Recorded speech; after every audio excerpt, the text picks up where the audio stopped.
দীপ্ত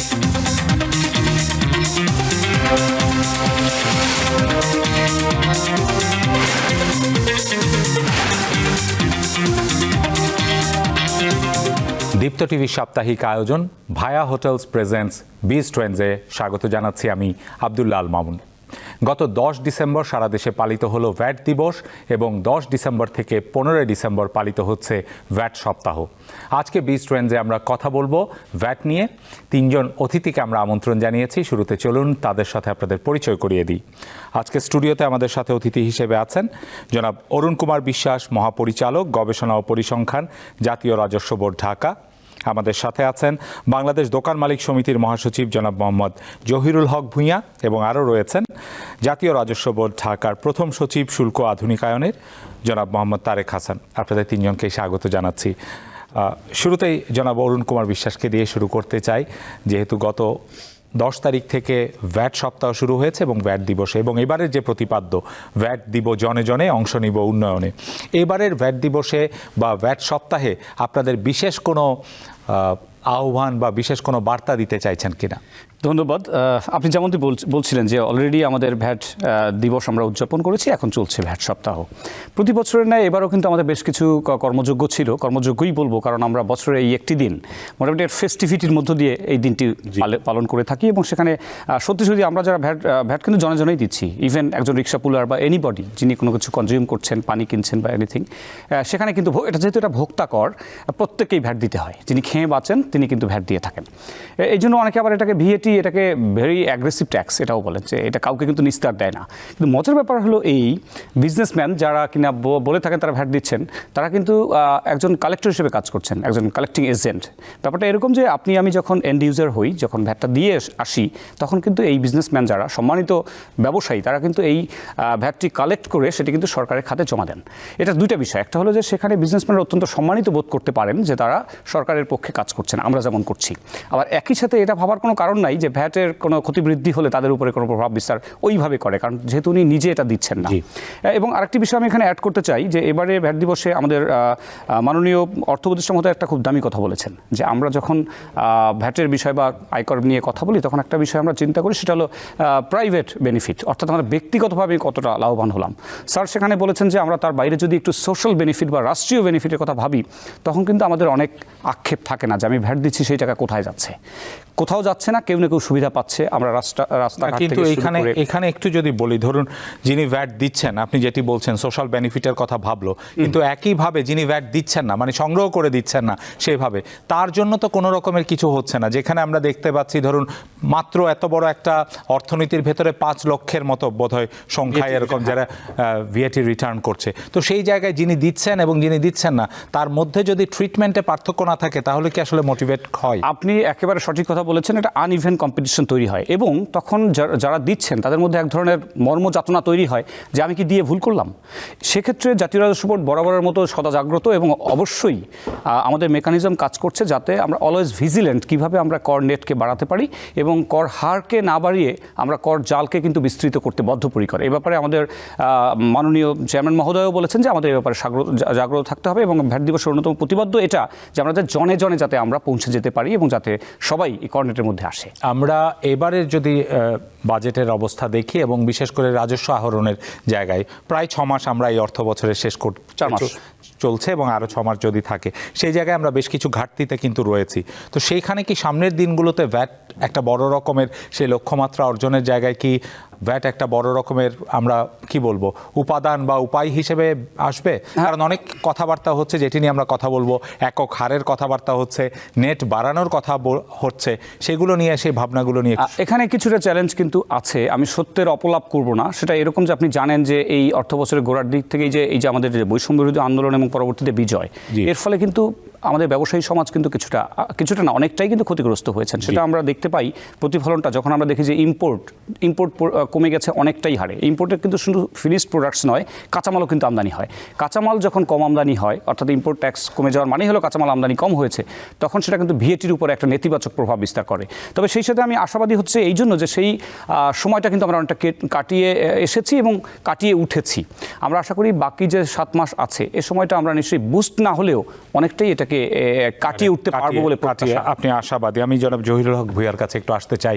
একটা পরিবর্তিত পরিস্থিতি, আমরা জুলাই বিপ্লবের পরে এসে সব কিছুতেই কিন্তু পরিবর্তন, সংস্কার, নতুন কিছু, নতুন দাবি দেওয়া, নতুন করে সাজানোর একটা প্রবণতা রয়েছে ইতিবাচকভাবে। সেই জায়গায় আমরা দেখছি যে এনবিআর চেয়ারম্যান যখন ভ্যাট দিবসের অনুষ্ঠানে বলেছেন যে আমরা এই কথাটি বলেছেন যে করনেটকে আমরা আরও কী করে বিস্তৃত করতে পারি, মাত্র 5 লক্ষের মতো ব্যবসায়ী যারা আসলে ট্যাক্স রিটার্ন দিচ্ছেন। আবার এই আলোচনায় টেবিলে রয়েছে বিভিন্ন মহল থেকে যে একটি একক রেট করা যায় কিনা সকল জায়গায়। সব কিছু মিলে ব্যবসায়ীরা কিভাবে দেখছেন এবং এইবারের ভ্যাট দিবস এবং ভ্যাট সপ্তাহে আলাদা কোনো বার্তা পাচ্ছেন কিনা?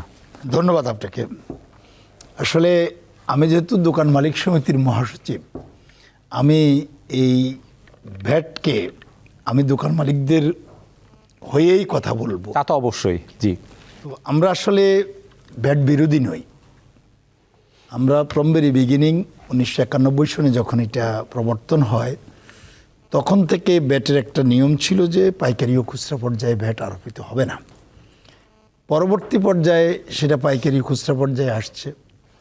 আবার 2012 সনে একটি আইন হয়েছে, সে আইনটি ব্যবসা বান্ধব ছিল না বলে তখন আমরা আমাদের দাবি এবং বিসিসিআই যৌথ দাবির পরিপ্রেক্ষিতে এই আইনটি বাস্তবায়ন বন্ধ থাকে।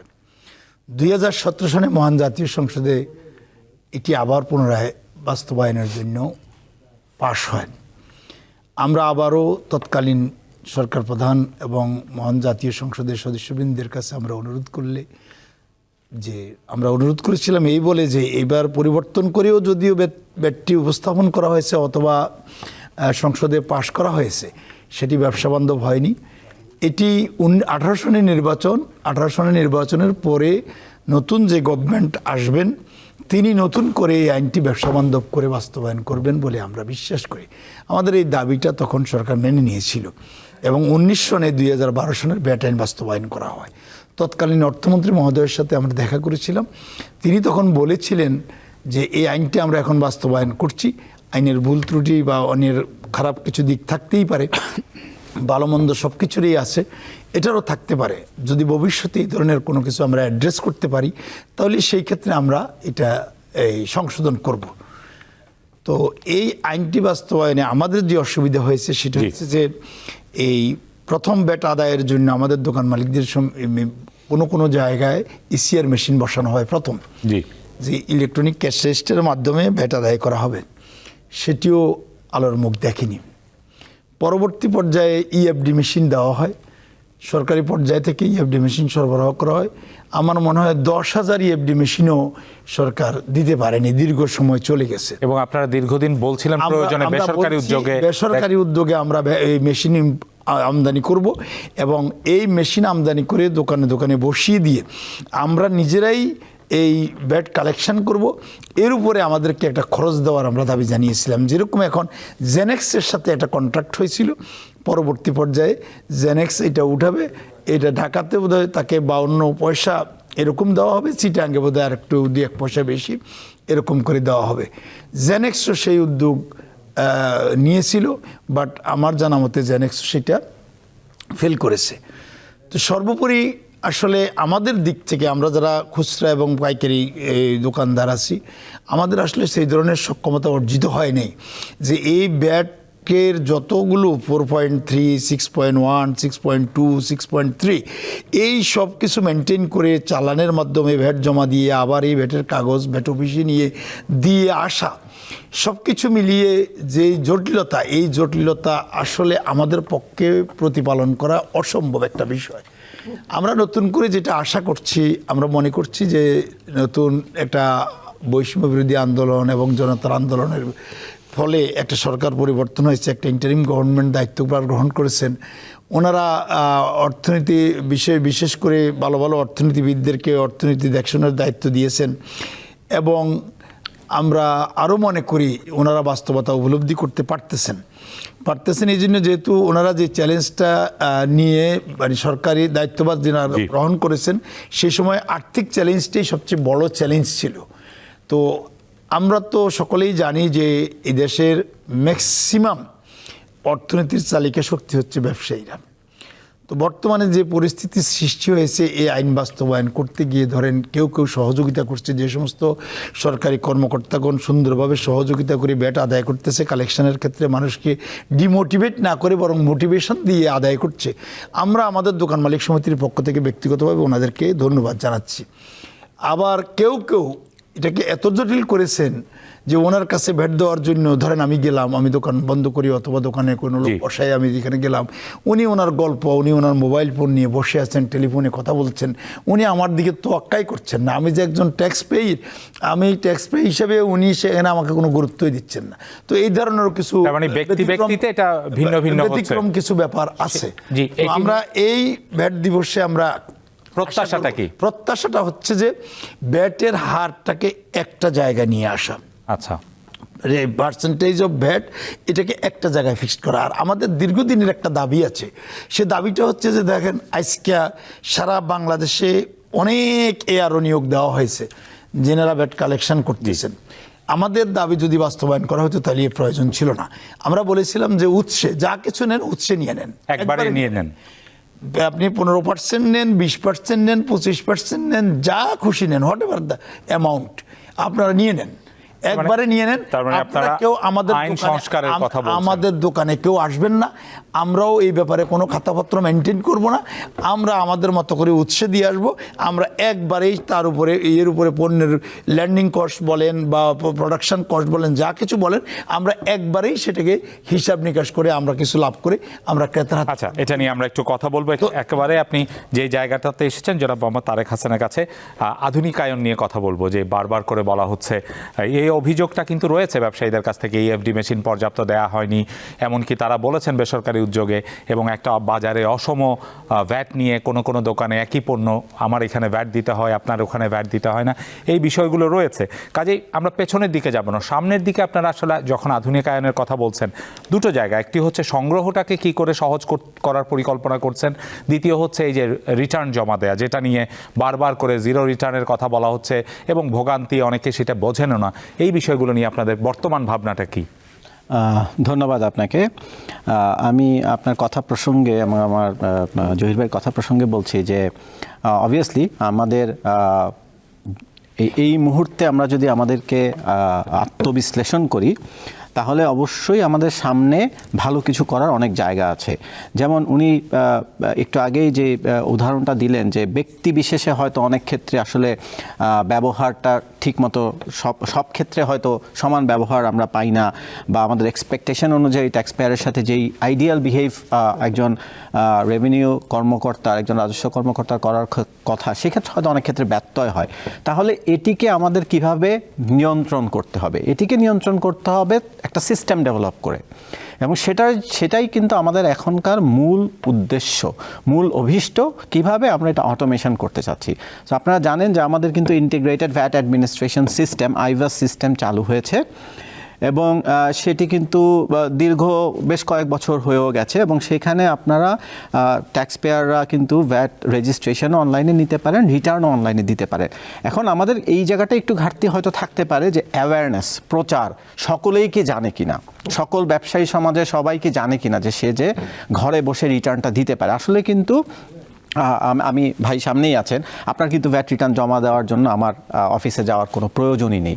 কিন্তু একটি মিসকনসেপশন, ওই যে আমাদের যে প্রচলিত ধারণা থাকে যে না আমার বোধহয় না গেলে হবে না, আমি হয়তো বুঝতে পারছি না কি হচ্ছে, এই জায়গাটা থেকে আসলে ট্যাক্স পেয়ারদেরকে, আমাদের সম্মানিত ব্যবসায়ী সমাজকে বেরিয়ে আসতে হবে, আমাদের সিস্টেমকে চ্যালেঞ্জ করতে হবে। ইভেন যদি আমার কোনো অফিসার বলেও যে না আপনি আমার অফিসে আসবেন, সরকার বলছে, আইন বলছে যে না তোমার অফিসে যাওয়ার প্রয়োজন নেই, তুমি ঘরে বসে অনলাইনে তুমি এই রিটার্নটা সাবমিট করতে পারো, তাহলে আমাদেরকে চ্যালেঞ্জ করতে হবে। আদারওয়াইজ সিস্টেমটা, এই যে আমরা যেটা বলছি যে আমাদের এই যে আমরা যে সফল হলাম এই জুলাইতে, কেন হলাম?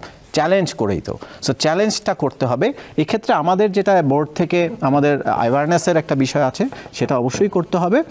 এবং আধুনিকায়নের যে অংশটুকু, হ্যাঁ আমরা তাহলে আমাদের আসলে রুট কজটা কি, কেন আমরা ইসিআরটাকে আমরা সাকসেসফুল দেখতে পাইনি, কেন আসলে ইএফডিএমএস থেকে এখনও আমি বলবো ইএফডিএমএস ইজ স্টিল আমরা কাজ করছি, এটা is too early to say whether, মানে I mean it is successful or not. But obviously what are the challenges, কী চ্যালেঞ্জ আছে সেটা কিন্তু আমাদেরকে একটু আইডেন্টিফাই করতে পারতে হবে with all of our inputs from our Stakeholders. হ্যাঁ, সো আইডেন্টিফাই করার পরে আমাদের একটা সলিউশনে আসতে হবে যে না আসলে আমরা যেমন এখন ইনভয়েসিংয়ের কথা বলছি। আর একটা বিষয় আমি একটু দৃষ্টি আকর্ষণ করতেই চাই, যেহেতু আমি আসলে ভ্যাটের ছাত্র, যে আমরা আইনের সংস্কার অবশ্যই আছে, আধুনিকায়ন তো একটি হচ্ছে আপনার সিস্টেম, আরেকটি আপনার লেজিসলেটিভ সংস্কার যেটা লিগ্যাল প্রসেসের সংস্কার, সেটি করতেই হবে। কিন্তু এক্ষেত্রে আমরা আন্তর্জাতিকভাবে ভ্যাটের যে প্রিন্সিপাল সে তার বাইরে যেতে পারবো না। উনি যেমন বললেন যে আমরা স্ট্যান্ডার্ডস যে রয়েছে, উনি যেমন বললেন যে আমরা উৎসে দিয়ে দিতে চাই, কিন্তু ভ্যাটের প্রিন্সিপালটাই হচ্ছে আপনি যখন ভোক্তা যখন কিনবে, আপনি ইম্পোর্ট করার সময় ভোক্তা কিনছে না, সো ভ্যাটটা তো উনি দিচ্ছেন। সো এই কারণে আসলে আমাদের ওই আন্তর্জাতিক যে প্রেক্ষাপট, যে নীতিনীতি, কারণ আমি তো we are part of international trade, so we have to be aligned with the international norms and regulations, because আমাদের IMF এর সাথে কাজ করতে হয়, আমাদের ওয়ার্ল্ড ব্যাংকের সাথে কাজ করতে হয়, আমাদের সব ইন্টারন্যাশনাল এজেন্সির সাথে কাজ করতে হয়। সো আমাদের বাস্তবতারও দেখতে হবে, at the same time we have to adapt with the international best practice. আপনারা যখন এই যে আধুনিকায়নের অটোমেশনের কাজ করছেন, বিশেষত ব্যবসায়ী এবং যারা একেবারে যিনি আসলে দিচ্ছেন, আপনি যেটি বলছেন যে গ্রাহক বা ভোক্তা, তাদের পেইন পয়েন্টগুলো কি কখনো বোঝার চেষ্টা করেছেন কিনা? কেন তারা এটির প্রতি অনীহা বা কেন ঝামেলা মনে করেন? একটি হচ্ছে সংগ্রাহক হিসেবে ব্যবসায়ীরা কেন এই জায়গাটিতে, এবং আরেকজন কেন তিনি দিতে চান না, যেটি কিছুটা শুরুতে জনাব অরুণ কুমার বিশ্বাস বলছিলেন যে দিয়ে কি হবে এরকম। আপনারা কি কখনো আপনাদের নিজস্ব তত্ত্বাবধানে আপনাদের যে তথ্য উপাত্ত আছে সেখানে কখনো দেখাচ্ছে? অবশ্যই, না হলে ধরেন এই যে আমরা কিন্তু এই যে আইভাস সিস্টেম বা অনলাইন রিটার্ন ব্যবস্থা চালু হয়েছে হচ্ছে আপনার 2018-এর দিক থেকে, তাই না? সো এইটা তো আগে ছিল না, তাহলে এটা কেন আসলো? কারণ আমরা ওই ইনপুটটা নিয়েছি যে না আসলেই আমি তো এখনো আমার বক্তব্যের শুরুতেই বললাম যে এটি সত্য, এটি কিন্তু মিথ্যে না যে আপনি সমান ব্যবহার সবসময় সবার কাছ থেকে পাচ্ছেন। তাহলে এটার জন্য কি করতে হবে? আমার যাতে ওনার মানে কারো চেহারাই দেখতে না হয়, আমার যাতে কারো কথা শুনতে না হয়, আমার কাছে হিউম্যান ইন্টারাকশন কন্ট্যাক্ট পয়েন্টটা যাতে আমি এখানে ইমোশনটাকে আমি দূরে সরিয়ে দিব, সেই প্রেক্ষাপট থেকেই কিন্তু আমাদের মনে হচ্ছে যে না উনি ঘরে বসে উনি ওনার সময় মতো উনি ওনার সুবিধা মতো উনি রিটার্নটা দিয়ে দেখ, তার যাতে আমার সাথে এই ইন্টারাকশনে যেতে না হয়। এই অভিযোগ টিও তো রয়েছে, যেটি আপনি বলছেন যে আপনি যেহেতু বলছেন হিউম্যান ইন্টারাকশন থেকে দূরে যাবে, সব সময় সকল কর্মকর্তা সব সময় একই রকম আচরণ করেন না যেমনটি বলেছেন, আবার এমন কর্মকর্তা সংখ্যায় হয়তো কম হবে এটাই প্রত্যাশা থাকবে। রাষ্ট্রীয় কোষাগারে যাওয়ার চাইতে অন্যরকম ব্যবস্থাপনার দিকেও ব্যবসায়ীদেরকে আকৃষ্ট করেন বা ব্যবসায়ীরাও আকৃষ্ট হয়, এটা নিয়েও কথা বলবো যে অটোমেশনের মাধ্যমে দুর্নীতিকে কি করে ঠেকানো যায়, তবে একটা বিরতির পরে। দর্শক, আপনারা দেখছেন ভায়া হোটেলস প্রেজেন্টস বিজ ট্রেন্ডস। সময় হলো একবার বিরতিতে যাবার, আমাদের সাথেই থাকুন।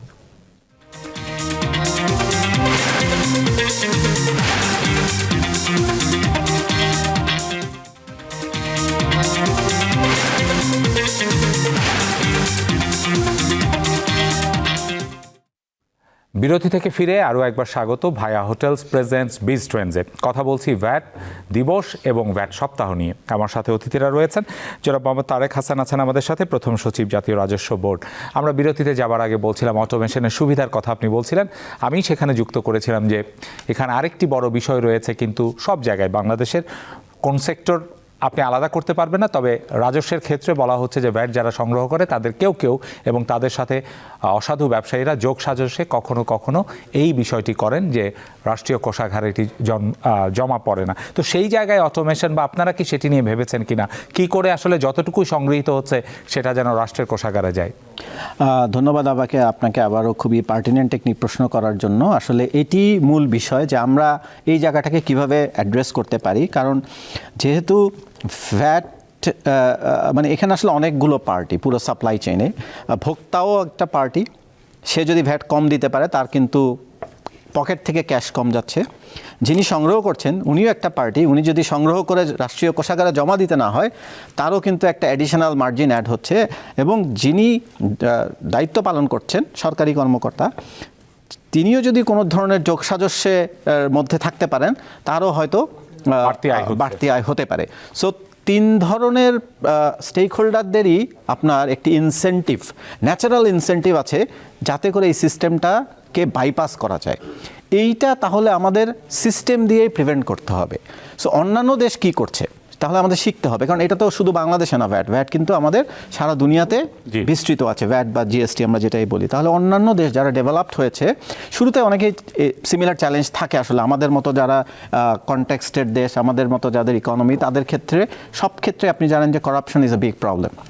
But of course how do we overcome it since we are going to graduate very soon. So আমরা যেহেতু আলহামদুলিল্লাহ আমাদের জীবনমানের উন্নয়ন হচ্ছে, সো এটাকে আমরা কীভাবে অ্যাড্রেস করব? এইটাকেও অ্যাড্রেস করতে হবে থ্রু সিস্টেম। আমি যেটা বলছি, অবশ্যই আমাদের মানসিকতা, কিন্তু আমাকে সুযোগই যাতে না দেয় সিস্টেম যে আমি যাতে কোনো ধরনের এদিক সেদিক করতে না পারি। তো সেটা করার জন্য আমার যা যা করার, উন্নত রাষ্ট্রগুলো কিন্তু আপনি দেখবেন যে তাদেরকে একটা ইনভয়েস ইস্যু করতে এবং সেটা প্রপারলি মনিটরিং করতে, ধরেন আপনি 2 বার ভ্যাট দিলেন না, বা 2 বার ভ্যাট আপনি নিজে রেখে দিলেন, অথবা আপনি যোগসাজশ করলেন, তৃতীয়বার যখন আপনি এই বিষয়টা আপনার সারফেসে আসবে, তখন এমন একটা ডিসইনসেন্টিভ থাকতে হবে যে আগের 2টা ইনসেন্টিভের থেকে যাতে এটা আপনার জন্য আরও বড় পানিশমেন্ট হয়। সো লিগাল সিস্টেমটাকে সেভাবে ডিজাইন করতে হবে, এবং অ্যাট দ্য সেম টাইম মনিটরিংটাকে আপনার সেইভাবে জোর দিতে হবে, কারণ মনিটরিং ইজ ভেরি ইম্পর্ট্যান্ট। কারণ আমি যেটা বললাম যে এখানে 3 ধরনের স্টেক হোল্ডারেরই ইনসেন্টিভ আছে, এবং ইনসেন্টিভটা কিন্তু বড়। কারণ একটা ব্যবসায় কিন্তু আপনার ওই 5% মার্জিন রাখাও কঠিন, যেটা আপনি 15% ভ্যাট যদি আপনি সংগ্রহ করে আপনি মানে জমা না দিতে হয়, জারি হোক, তার জন্য কিন্তু ওই ইনসেন্টিভটা ইজিয়ার। সো এইটার জন্য আমার সিস্টেম ডেভেলপ করতে হবে, এবং অ্যাট দ্য সেম টাইম এটাকে মনিটরিংটা করতে হবে ট্রান্সপারেন্ট। সো আমাদের দেশে আমার যেটা ব্যক্তিগতভাবে মনে হয় যে এই যে EFDMS, ECR আমাদেরকে ভোক্তাদেরকে একটু সচেতন করার পাশাপাশি তাদেরকে আসলে ওই ফিলিংসটা দিতে হবে, ইনক্লুসিভনেসের মধ্যে আনতে হবে যে এখানে they are contributing to the state directly. এবং কিন্তু ভোক্তা বা যারা গ্রাহকরা এটা দিচ্ছেন তাদেরকে আপনি যেটি বলছেন ইনসেন্টিভ, একটি হচ্ছে অসৎ যে ইনসেন্টিভ সেটি কাট করছেন আপনি দেশের জন্য, দেশের কল্যাণে দিচ্ছেন, কিন্তু সেটার স্বীকৃতি তো কোথাও দিচ্ছেন কিনা। এখানে আমি একটু অ্যাড করতে চাই, যেটা তারেক যেটা বলেছে এটা সঠিক, কিন্তু এইটাকে একটু ভাবা খুব মুশকিল যে আমাদের মতো South Asian country, with due respect this population, এদেরকে এভাবে ভাবা খুব মুশকিল যে সে আত্মত্যাগী পরার্থপর হয়ে উঠবে, সেটা সম্ভব না। কারণ আমি ক্রিমিনোলজি পড়তে গিয়ে দেখেছি মানুষ তখনই আইন মানে যখন আইন ভাঙলে বড় ধরনের পীড়নের একটা সম্ভাবনা থাকে।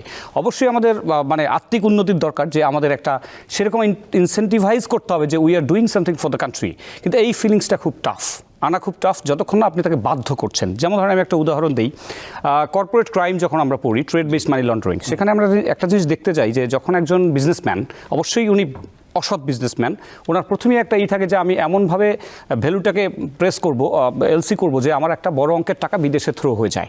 তো এইখানে কিন্তু ধরেন commercial banks, with due respect to them, commercial banks কিন্তু একটা ভূমিকা রাখতে পারে, কারণ সে জানে যে এই পণ্যের ক্রয় মূল্য কত। উনি জেনে শুনে যদি তার দ্বিগুণ মূল্যের যদি একটা এলসি করাইতে পারে, তাহলে কিন্তু ওই টাকাটা বিদেশে চলে গেল। এক্সপোর্টের ক্ষেত্রেও তাই, অর্থাৎ এই যে সুযোগটা থেকে গেছে, এখানে কিন্তু কমার্শিয়াল ব্যাংকের যিনি ওই এলসি ওপেনিং এর সঙ্গে থাকে, ওভার ইনভয়েস, আন্ডার ইনভয়েস, উনি কিন্তু একটা ভূমিকা পালন করতে পারতেন যে না ভাই, এটার তো ট্রানজাকশন ভ্যালু এরকম নয়। ওই যে যেটি বলছেন উনিও হয়তো একটা পার্টি সেখানকার, ডেফিনেটলি, অর্থাৎ এই গেমটা কিন্তু চলছে, এই গেমটা চলছে, এটা থামানোর জন্য সবাই সেই জায়গায় সিস্টেমের বাইরে গিয়ে আমরা যেটি বলছি, আপনি ইনসেন্টিভ তো দিতে পারছেন না বিনিময়, কিন্তু তাকে কি কোনো রকম স্বীকৃতি বা কিছু দেয়া যায় যে যেটি দিয়ে হয়তো অনেক সময় তো আসলে শুধুমাত্র অর্থ বা বেনিফিট দিয়ে নয়, সম্মান দিয়েও ট্যাক্স কার্ড দেওয়া হচ্ছে তাদেরকে, যারা ভালো ভ্যাট দেয় তাদেরকে কিন্তু রাষ্ট্রীয়ভাবে পুরস্কৃত করা হচ্ছে, সিআইপি মর্যাদা দেওয়া হচ্ছে, এবং সরকার এরকম ভাবছেন তাদেরকে এমনভাবে ইনসেন্টিভাইজ করা হবে যে অন্য নাগরিকের চেয়ে উনি একটু স্পেশাল ফিল করবেন। এই ফিলিংসটা ইম্পর্টেন্ট, যদি আমরা এটা ফিল করতে চাই তাহলে এটা খুব একটা ইম্পর্টেন্ট। আমি একটু জনাব জহিরুল হক ভূঁইয়ার কাছে শুনতে চাইবো, যে ব্যবসায়ীদের যে জায়গাটিতে কথা বলছেন, দুটো জায়গার একটি আলোচনা এসছে। একটি হলো আসলে এইটাকে কড়াকড়িভাবে প্রয়োগ করা, বিশেষ করে কোনো রকম শাস্তির যদি ভয় না থাকে, আসলে দিন শেষে কেউ পালন করবে না, সেটি ভোক্তা বলুন, গ্রাহক বলুন বা সংগ্রাহক বলুন, সেই জায়গাটিতে। আবার এটিও বলা হয়ে থাকে দীর্ঘদিন ধরে, আমরা কিন্তু এই দোলাচলের মধ্যেই আছি, বিশেষ করে এনবিআর থেকে এক এক সময় বলা হয় যে এটি ভয়ের কোনো বিষয় নয়, কর হচ্ছে স্বতঃস্ফূর্ত দেশ গঠনে আপনার নাগরিক। তো আমরা আসলে কোথায় যাব, আপনারা কিভাবে দেখছেন? ধন্যবাদ আপনাকে। আমাদের 2 কর্মকর্তা রাষ্ট্রের দুজনই অনেক সুন্দরভাবে বলেছেন, এবং তারেক হাসান সাহেব উনি মডার্নাইজেশনের দায়িত্বে আছেন, উনি যে বক্তব্য রেখেছেন আমি বুঝতে পারছি যে ওনার পদের সাথে ওনার চিন্তা চেতনার মিল আছে, সামঞ্জস্য আছে। তো আসলে আমরা যারা ভ্যাট দেই, কিন্তু আমরা অনেকেই ভ্যাট কালেকশন করতে পারি না। এক সময় ভ্যাটের ডেফিনেশনটা ছিল এরকম, আমরা ওই একটা package Package VAT, right. Package Package bat VAT, দিতাম আচ্ছা, 1990 সন থেকে দীর্ঘদিন আমরা প্যাকেজ ব্যাট দিয়ে আসছিলাম। তখন জিনিসটা খুব সহজ ছিল, মাস শেষে 4200 টাকা, বছর শেষে 4200 টাকা দেওয়ার একটা সিস্টেম ছিল। বছর না, মাস শেষে 4200 টাকা দেওয়ার একটা সিস্টেম ছিল, সবাই দিয়েছে। যখনই এটাকে এই একটু আইনটাকে জটিল করা হলো, তখন কিন্তু জটিল বলতে 4200 টাকাকে 6000 নিল, 6000 থেকে 9000 নিল, 9000 থেকে 12000 নিল, 12000 থেকে 14000, 14000 থেকে 28000 যখন করা হলো, তখন কিন্তু মানুষ ভ্যাট দেওয়া বন্ধ করে দিয়ে এলো। আমিও অনেক রাজস্ব কর্মকর্তা আমাদের কাছে অনুরোধ করতেন যে ভাই আমি তো কোনো ভ্যাটই আদায় করতে পারিনি। আমরা বলছি যে কই যা দেয় ভাই, আমি এইটুকু, আমার একটা টার্গেট আছে, টার্গেটটা রিকভারি করার জন্য, টার্গেটটাকে অ্যাচিভমেন্ট দেখানোর জন্য আপনি আমাকে একটু সহযোগিতা করেন। আমরা ধরে নিয়ে যেতাম যে ভাই এই দোকানগুলো আছে, এখান থেকে আপনি এত হাজার করে কালেকশন করেন, এই দোকানগুলো আছে এইগুলো থেকে এত হাজার করে কালেকশন করেন, আমরা প্যাকেজ সহযোগিতা করতাম।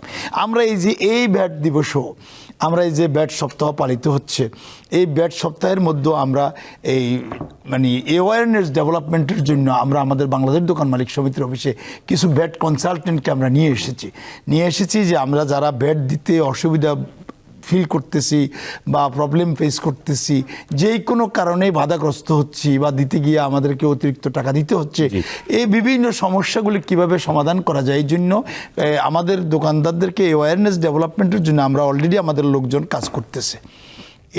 এই ব্যাট সপ্তাহে পুরো সপ্তাহটাই তারা কাজ করতেছে আমাদের এখানে। তো আমরা সবসময় আমাদের দোকান মালিকদেরকে চেষ্টা করি, উৎসাহিত করি যে ব্যাট প্রদানের জন্য। তাদের প্রতিক্রিয়াটা কিরকম হয়? ব্যাট আইনটা যে প্রয়োগ করা হয়েছে, প্রায়োগিক ক্ষেত্রে কিছু চ্যালেঞ্জ ছিল, যেই চ্যালেঞ্জগুলো আসলে প্রাথমিকভাবেই সমাধান করা সম্ভব হয়নি। এটাকে যেমন মনে করেন, এই ব্যাট আইনটা যখন দেওয়া হলো, এখানে এই প্রচুর যে ভোক্তাদের অ্যাওয়ারনেস ডেভেলপ করার প্রয়োজন ছিল, সেটি করা হয়নি। এখানে সবচেয়ে বড় স্টেক হোল্ডার যারা, তাদেরকে ডাক দিয়ে কথাগুলি বলা হয়নি, তাদের সাথে পরামর্শ করা হয়নি। এবং পরবর্তী পর্যায়ে যে ইএফডি মেশিনের মাধ্যমে ব্যাট কালেকশনের যে সিস্টেমটাকে ডেভেলপ করা হলো, প্রথমে ছিল যে ব্যাট মানে ভ্যালু অ্যাডেড ট্যাক্স, যতটুকু ভ্যালু অ্যাড হবে ততটুকু ট্যাক্স হবে। কিন্তু এটাকে একটা পর্যায়ে ডেফিনিশন চেঞ্জ করতে করতে করতে করতে এক পর্যায়ে আসছে আপনি যেই দামে বিক্রি করবেন এইটার উপরেই আমার ভ্যাট ইনক্লুড আছে। এই ডেফিনিশনে বর্তমানে এসে পৌঁছেছে। তো আমি বলতে চাই, আমার দোকান ব্যবসা মন্দা চলছে, আমি আজকে সারা দিনে কোনো বিসমিল্লা করতে পারিনি, 1 টাকার মালও বিক্রি করতে পারিনি, আমার টাকারও দরকার। এখন একটা 500 টাকার মাল একটা কাস্টমার এসে আমাকে 450 টাকা বলছে, 50 টাকা লসে কিন্তু আমি 450 টাকা বিক্রি করে দিচ্ছি। কেনা দাম 500 টাকা, আমি বিক্রি করতেছি 450 টাকায়। তাহলে এখানে from where I got the bat, আমি তো এখানে ব্যাট পাচ্ছি না। কখনো কখনো 500 টাকায় বিক্রি করছি, কখনো 510 টাকায় বিক্রি করছি, বা ম্যাক্সিমাম 520 টাকায় বিক্রি করছি। এখন 520 টাকায় বিক্রি করে আমি কোথা থেকে এই ব্যাটটা দিই? এখানে তো আপনার কথা একটু ডান দিক হয়ে গেল। আপনি যেই দামে বিক্রি করবেন, যদি আপনি কমেও বিক্রি করেন, সেটার উপরে যতটুকু ভ্যাট আপনাকে বেঁধে দেওয়া হয়নি, এতটুকুই দিতে হবে। থ্যাংক ইউ ভেরি মাচ যে আপনি আমাকে একটা পয়েন্ট ধরিয়ে দিয়েছেন, যে আপনারা প্রথম চেষ্টা করতে হবে, আমরা যারা স্টেক হোল্ডার, আমরা ব্যবসা করি এবং ব্যাট কালেক্ট করি, আমরা আপনাদের ফান্ডে জমা দিব, সরকারের রাজস্ব আমরা আদায় করে জমা দিব। কিন্তু সেই ক্ষেত্রে আমরা বেঁচে থাকলে আমরা আপনাদেরকে দিতে পারবো।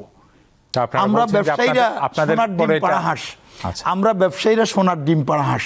আপনি যদি বাঁচায় রেখে ডিম খেতে চান, প্রতিদিন একটা করে ডিম খাবেন, সোনার ডিম খেতে পারবেন। আর যদি মনে করেন যে না, জবাই করি আমি হাঁসে খেয়ে ফেলবো, তাহলেও পারবেন। তার মানে আপনি বলছেন যে কর বা ভ্যাট কখনো কখনো সোনার ডিম পাড়া হাঁস জবাই করার মতো হয়ে যায়। ডেফিনেটলি হচ্ছে।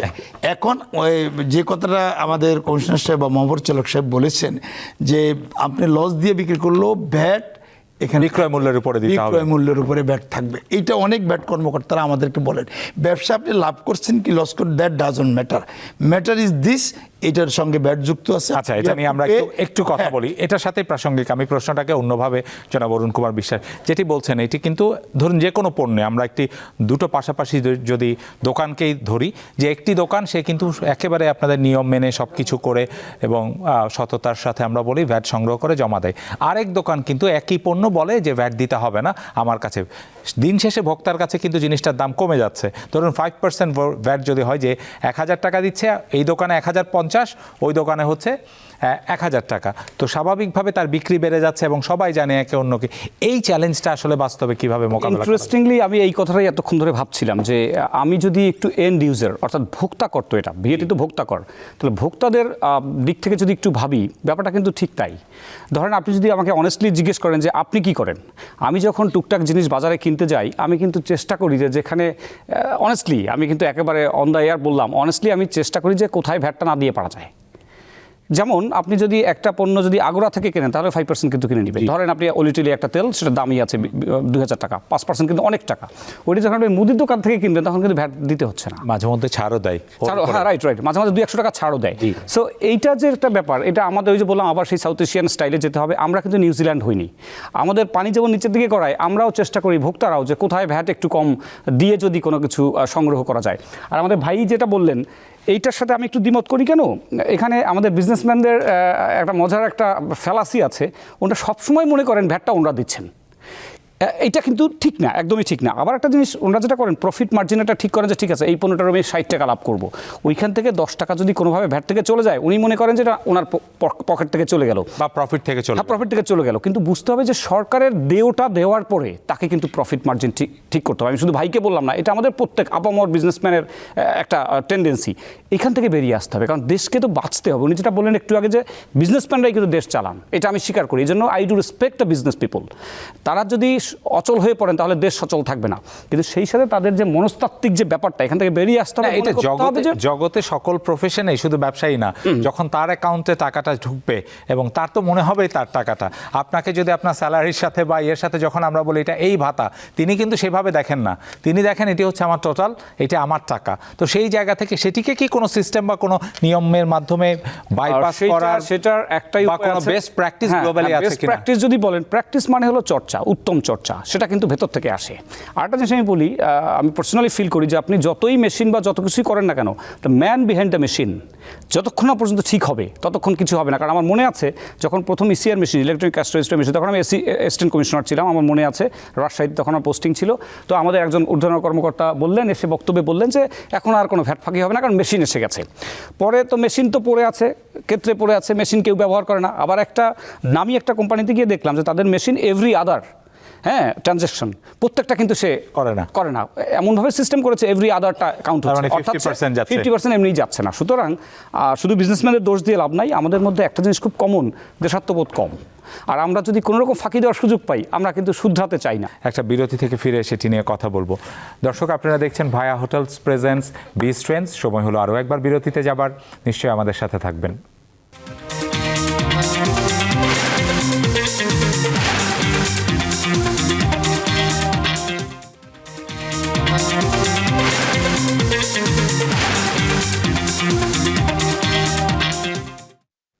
বিরতি থেকে ফিরে আরও একবার স্বাগত ভায়া হোটেলস প্রেজেন্টস বিচ ট্রেন্ডসে। কথা বলছি ভ্যাট দিবস এবং ভ্যাট সপ্তাহ নিয়ে। আমার সাথে তিনজন অতিথি রয়েছেন।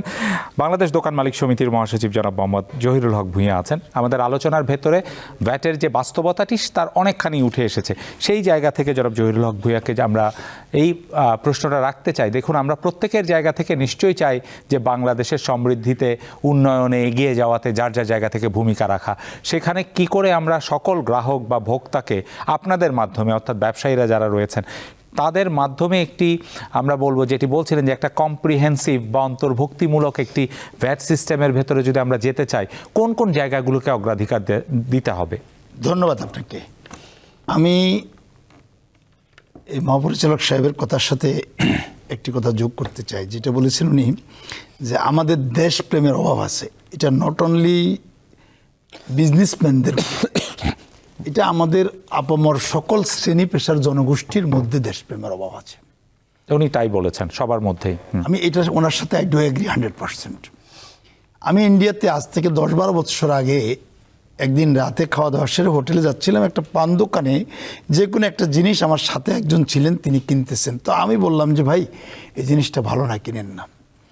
পান দোকানদার আমার দিকে এমন দৃষ্টিতে তাকালো, মনে হয় যেন সে পারলে চোখ দিয়ে আমাকে খেয়ে ফেলে। Remember it, India is great. মানে তার মধ্যে দেশপ্রেমের যে বহিঃপ্রকাশ্যে ঘটাইল এই কথার বক্তব্যের মধ্য দিয়ে, আমি আশ্চর্যান্বিত হয়ে গেছি যে তার মনে লেগে গেছে যে ইন্ডিয়ার তৈরি কোনো জিনিস খারাপ, এটা কেউ বলতে পারবে না, নবডি ক্যান সে। তো আমাদের দেশপ্রেমের অভাব আছে in every respect, in everywhere. আমরা এই আইনকে কখনো কখনো ব্যবসা বান্ধব বলে মনে করি, এবং কেউ কেউ এটাকে এমন সুন্দর করে উপস্থাপন করে, আমি আবার আগের কথা পুনরাবৃত্তি করছি। আবার কেউ কেউ এটাকে এমনভাবে উপস্থাপন করে যে এইটা একটা বাঘ, এটা একটা থাবা দিবে আমাকে। এখন আমি গত সপ্তাহের একটি কথা বলি। আমার পরিচিত একজন লোকের অফিস হচ্ছে তার সেগুনবাগিচা সার্কেলে, তার ওয়্যার হাউস হচ্ছে ইম্পোর্ট করে ওয়্যার হাউস যেটা নিচ্ছে সে আপনার পূর্ব ইস্ট ড্যামরা সার্কেলে তার গোডাউনটা। তো সেখানে তার গোডাউনের উপরে লেখা আছে, প্রতিষ্ঠানের নাম লেখা আছে, বিন নাম্বার দেওয়া আছে, হেড অফিসের নাম লেখা আছে, ওয়্যার হাউস লেখা আছে। তারপর সেখানে একজন কর্মকর্তা ঠিক সকাল 9:45 গিয়ে উপস্থিত হয়ে সেখানে উনি এই স্টাফরা, 2-1 স্টাফ আছে ওখানে দাঁড়িয়ে রয়েছে ওয়্যার হাউসের সামনে, ওনাদেরকে বললেন যেটা খোলেন। খুলেছে, খোলার পরে বললো রেজিস্টার বাইর করেন, এটা করেন, সেটা করেন, এমন একটা মানে ভীতিকর পরিস্থিতি সৃষ্টি করলে, এবং ওই ক্যামেরা দিয়ে পট পট তার ছবি উঠাইতেছে, উঠাইয়া বললো কোথায় কি কোথায় কি। পরবর্তী বলছে এটা ভাড়া কত, এটা তো এত বড় ওয়্যার হাউস, এটার ভাড়া কত, এটার ভাড়ার উপরে ভ্যাট দিতে হবে। এক পর্যায়ে উনি এটার মালিককে টেলিফোন করেছে। মালিক বলছে যে আপনি দেখছেন যে বিন ছাড়া ইম্পোর্ট হয় না, আপনি আমাকে প্রশ্ন করলেন যে বিন আছে কিনা, বিন তো সেখানে লেখা আছে, হেড অফিসের নামও লেখা আছে, বিনও লেখা আছে। জি, তাহলে এখানে কোথায় আপনি এত দোষ ত্রুটি পেলেন যে আপনি এমন একটা আচরণ সেখানে করলেন, একটা ভীতিকর অবস্থার সৃষ্টি করলেন, যে কারণে একজন এটি নিয়ে অনেকক্ষণ আমরা কথা বলছি, এটিকে কি করে নির্মূল করা যায়? এখন এই কথাটি আমাদের তারেক হাসান সাহেব বলেছেন যে আমাদের সকল বিষয়টাকে অ্যাড্রেস করতে হবে, এবং অ্যাড্রেসের পরে অটোমেশনটাকে আমাদের ডেভেলপ করতে হবে। ওনার মধ্যে মডার্নাইজেশনের যে চিন্তাটা আছে, এটা যদি ইনশাল্লাহ বাস্তবায়ন, আপনারা সেই জায়গায় সহযোগিতা করবেন বলছেন, চলে আসবে। আমরা ফ্রম ভেরি বিগিনিং, আমরা এক পর্যায়ে যখন ভ্যাট রেজিস্ট্রেশনের প্রশ্ন আসছে, তখনও আমরা দোকানদারদেরকে ধরে ধরে রেজিস্ট্রেশন করাইছি, ভাই রেজিস্ট্রেশন করো। আমরা এই কাজটিও করেছি, আমরা দেশপ্রেমের স্বাক্ষর রেখেছি। কিন্তু আমরা জটিলতার জন্য এই যে বিভিন্ন জন, যেমন মনে করেন আমি পণ্য আমদানি করলাম, আমদানি করার পরে একটা ভ্যালু তো কাস্টমস আমার দেখছে, এরপরে আমি ওয়্যার হাউসে মালটা উঠাইলাম, এখন আমাকে মূল্য ঘোষণা দিতে হবে। মূল্য ঘোষণার সিস্টেম একসময় ছিল, পরে আবার উঠে দিচ্ছি, পরে এখন আবার নিয়ে আসছে। মূল্য ঘোষণাটা প্রথমে বললো যে 35% মিনিমাম, আমরা আজকে হয়তো এই আলোচনাটাকে 40% গিয়ে ঠেকছে, এবং এইটাকেও একটা মানে এমন একটা ভাবে আদায় করার চেষ্টা করা হয় যেটা ব্যবসায়ীরা ভয়ে পায়। এই ভ্যাটটাকে দূর করতে হবে। আমি জনাব তারেক হাসানের কাছে একটু আসতে চাই। জি, জনাব তারেক হাসানের কাছে একটু আসতে চাই, যেটি হচ্ছে ভয় দূর করা, সৌহার্দ্য তৈরি করা, দেশপ্রেমে উদ্বুদ্ধ করা। তিনটি আলোচনার কিন্তু মূল পয়েন্ট এটি, এবং সেই জায়গায় আপনি অটোমেশন এবং আধুনিকায়নকে কি করে কাজে লাগাতে পারেন? আবারও আপনাদেরকে ধন্যবাদ। খুবই চমৎকার লাইভলি একটি আলোচনা হচ্ছে, আমি খুব এনজয় করছি। আমাদের জহির ভাই যেটি বলছেন, উনি আসলে ওনার বাস্তব অভিজ্ঞতা থেকেই বলছেন, আমি আই ডু অ্যাপ্রিসিয়েট, এবং আমাদের এই অভিজ্ঞতাগুলো থেকে শিখতে হবে, সেটাকে এই আমাদের সকলের অভিজ্ঞতা থেকে কাজে লাগিয়ে আমরা কিভাবে আসলে মোর একটা ব্যালেন্সড সিস্টেম এবং অটোমেটেড সিস্টেমের দিকে যেতে পারি, সেদিকে দেখতে হবে। তো আমি যেটা বলছিলাম যে আমরা আসলে ইতিমধ্যেই চেষ্টা করছি, কারণ আপনি দেখেছেন যে ইসিআর হয়তো খুব একটা ভালো হয়নি, ইএফডি, এখন আমরা ইলেকট্রনিক মানে ইনভয়েসিংয়ের কথা বলছি, যেগুলো উন্নত বিশ্বে আছে। তো আমি একটা ছোট্ট এক্সাম্পল দিই। আমার একবার সৌভাগ্য হয়েছিল ভেনিসে যাওয়ার। তো ভেনিসে ওদের একটা বড় স্কোয়ারের সামনে আপনার ওই যে আমাদের যারা হকার, তারা হচ্ছে আপনার ছোট ছোট সুভিনির, বেলুন এগুলো বিক্রি করে, এবং তারাও একটা করে ইনভয়েস ইস্যু করে। I was so surprised. আমি পরে, যেহেতু আমি একটা অফিসিয়াল ওয়ার্কশপে গিয়েছিলাম, আমি পরে খোঁজ করলাম যে এইটা তারা কীভাবে ইমপ্লিমেন্ট করলো, হাউ। তখন এটা অনেক দিন আগে থেকেই নাকি ওখানে ডেভেলপ করা, যে ওই যে ডিসইনসেন্টিভ সিস্টেম, যে তারা কাস্টমারদেরকে সামহাও, ভেনিসের ইটালি রেভিনিউ অথরিটি কাস্টমারদেরকে র্যান্ডমলি চেক করতো যে আপনি চালান নিয়েছেন কি না, না নিলে ফাইন করতো। আপনারা জানেন যে বিদেশে হয়তো আপনি একটা ময়লা ফেললে ধরতে পারলে হয়তো $200 ফাইন করে দিবে। সো ডিসইনসেন্টিভ আর সো হাই, সামহাও তারা এই সিস্টেমটা ডেভেলপ করেছে, এবং এভরিবডি সবার জন্য একটা লেভেল প্লেইং ফিল্ড তৈরি করেছে। যেমন ওনার দোকানে গেলে যদি ভ্যাট দিতে হয়, আমার দোকানে আসলে যদি দিতে না হয়, তাহলে কিন্তু একটা ডিসপ্যারিটি তৈরি হয়।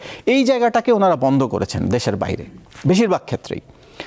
সো আমাদেরও ওই জায়গাটায় চলে যেতে হবে যে সবাই যাতে টেবিলের এই অংশে নিচে না থাকলে সবাই নিচে থাকবো, উপরে থাকলে সবাই উপরে থাকবে, ট্রিটমেন্টটা যাতে সবাই ইকুয়াল পায়। Equal ওনারও কিন্তু কোনো অসুবিধা হবে না যদি ওনার দোকানে এই মগ বিক্রি করার সময় ওনার ভ্যাট দিতে হয়, আমারও দিতে হয়, তাহলে কিন্তু ওনারা competitor, they don't have any issues. Level playing we field have হবে। টু ডেফিনেটলি অ্যাজ আমাদের অথরিটি সরকারের এই জায়গাটায় কাজ করতে হবে।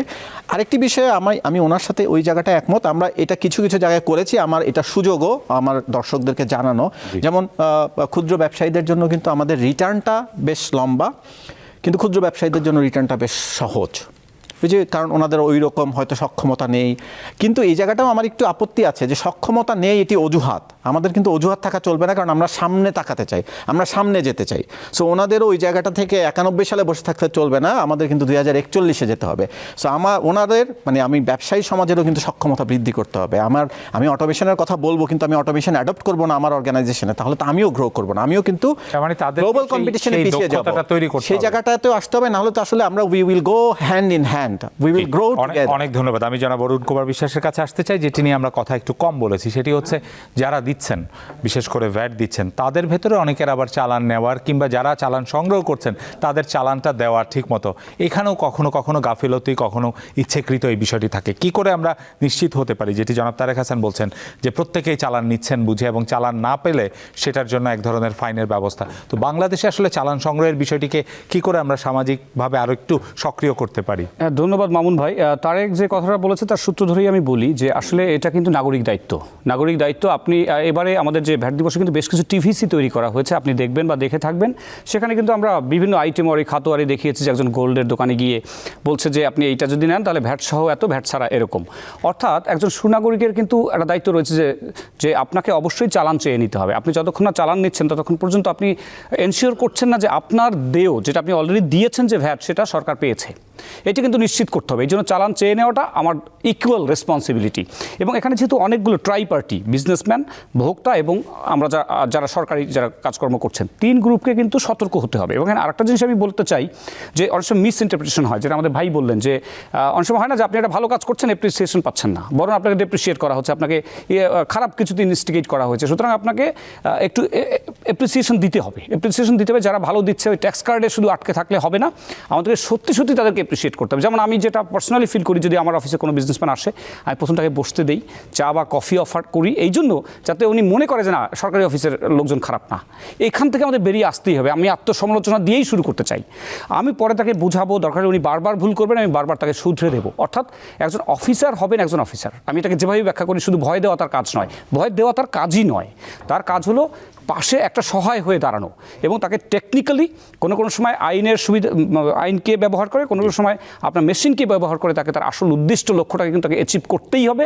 এবং কোনোভাবেই আমি মিসবিহেভ করা বা হয়রানি, এই শব্দগুলো অত্যন্ত নেতিবাচক শব্দ। এগুলো কে করবে? যে অশিক্ষিত। আমি তো মনে করি না যে এনবিআরের কোনো অফিসার অশিক্ষিত। সে কেন তাহলে এমন আচরণ করবে যাতে ভ্যাট তো দিলই না, বরং সে ভ্যাট দেওয়া থেকে নিজেকে সরিয়ে নিল? এটা হতেই পারে না। একই সঙ্গে আমাদের ভোক্তাদেরকেও বিভিন্নভাবে, যেমন আগে আমরা জানি ইসিআর মেশিনের ক্ষেত্রে কিন্তু লটারি করা হতো, আমি জানি না এখন হচ্ছে কিনা, লটারি করা হতো, কেউ খুব ভালো পুরস্কার পেতেন। এটা হলো পজিটিভ হচ্ছে। আর নেগেটিভটা হলো এটা, যেটা তারেক বলেছে, খুব ভালো কথা, যদি কেউ চালান না নেয়, এটা বাংলাদেশে it is very tough, it's a Far Cry, সুদূর পড়া হতো। আপনি চালান চেয়ে নেন নাই, আপনাকে পেনালাইজ করব, এটা হয়তো একটু সময় লাগবে, বাট এটা একটা ওয়ে আউট হতে পারে। আমাদের সবভাবেই চেষ্টা করতে হবে এবং সৎভাবে চেষ্টা করতে হবে। জি, অনেক ধন্যবাদ আপনাদের 3 জনকে আমাদের সাথে আজকের এই বিশেষ আলোচনায়, বিশেষত ভ্যাট নিয়ে, ভ্যাট দিবস এবং ভ্যাট সপ্তাহ নিয়ে কথা বলার জন্য। এবং অনেকগুলো বিষয় উঠে এসেছে, নিশ্চয়ই তার ভেতর থেকে সামনের দিনে বাংলাদেশের রাজস্ব সংগ্রহে এবং ব্যবস্থাপনায় কিছু পরিবর্তন যদি আসে, সেটি হবে আমাদের সার্থকতা। দর্শক, ভ্যাট সম্পর্কে আমাদের আলোচকরা যেটি বলেছেন যে এটি নাগরিক দায়িত্ব, পাশাপাশি যারা ব্যবসায়ীরা রয়েছেন তারা রাষ্ট্রের পক্ষ থেকে এটি সংগ্রহ করে রাষ্ট্রীয় কোষাগারে জমা দেন, এবং যিনি গ্রাহক বা ভোক্তা তিনি যখন এই ভ্যাটটি দিচ্ছেন তিনি যেন চালানটি গ্রহণ করেন। পাশাপাশি ব্যবসায়ীদেরও অনেক রকমের প্রত্যাশা রয়েছে, বিশেষ করে এই সময়টাতে নিশ্চয়ই নীতি নির্ধারকরা সেগুলো ভাববেন। এবং সর্বোপরি এটিকে নৈর্ব্যক্তিক একটি সিস্টেমের ভেতর দিয়ে যদি আমরা তৈরি করতে পারি, যেখানে ব্যক্তির চাইতে আসলে প্রধান হয়ে যাবে এটি সংগ্রহ এবং ব্যবস্থাপনা, এবং সেখানে অটোমেশন এবং আধুনিক প্রযুক্তির কথা বারবার উঠে এসেছে, নিশ্চয়ই দ্রুততম সময়ে আমরা সেই ব্যবস্থা দেখতে পাবো। এই প্রত্যাশা রেখে শেষ করছি আজকের ভায়া হোটেলস প্রেজেন্টস বিস্ট ট্রেন্ডস। সবাইকে ধন্যবাদ।